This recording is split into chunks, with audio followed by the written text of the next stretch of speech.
بسم اللہ الرحمن الرحیم۔ بہت عرصہ پہلے ایک بزرگ آدمی رہتے تھے جن کا نام نوح علیہ السلام تھا۔ وہ اللہ تعالیٰ کے پیغمبر تھے۔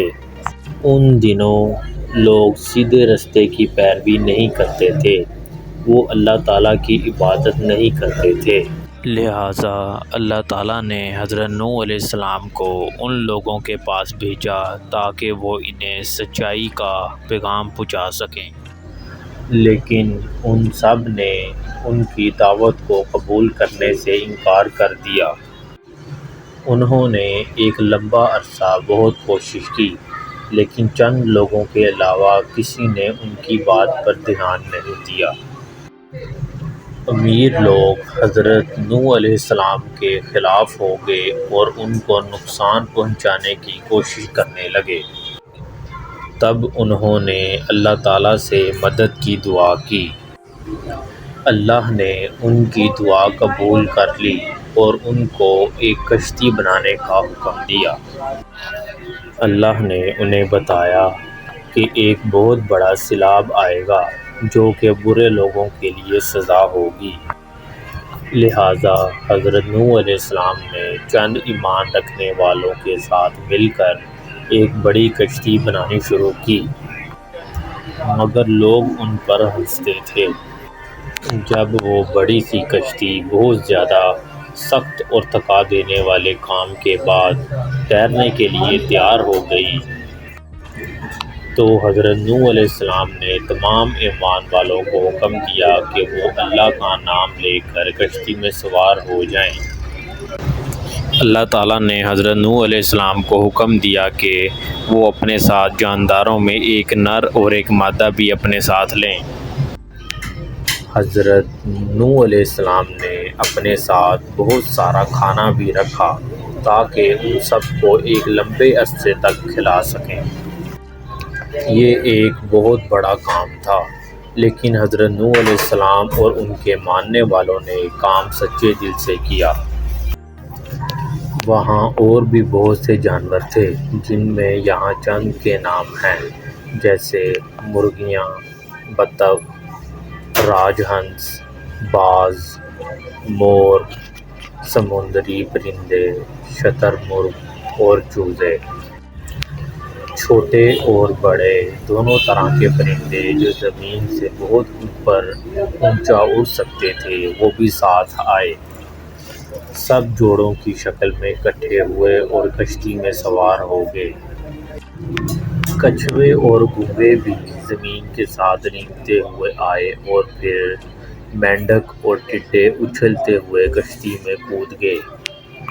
خرگوش بھی دوڑ لگاتے ہوئے کہ دیکھتے ہیں پہلے کون پہنچتا ہے کشتی میں سوار ہوئے، اور آخر میں مگرمچھ اپنے بڑے بڑے جبڑوں کے ساتھ آئے۔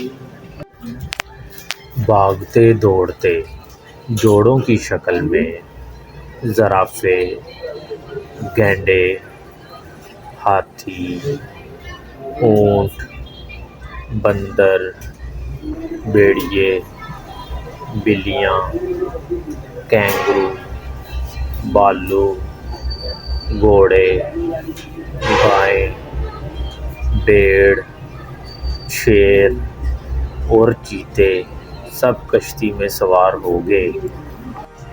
ایک ایک کر کے تمام جانور کشتی میں داخل ہوئے۔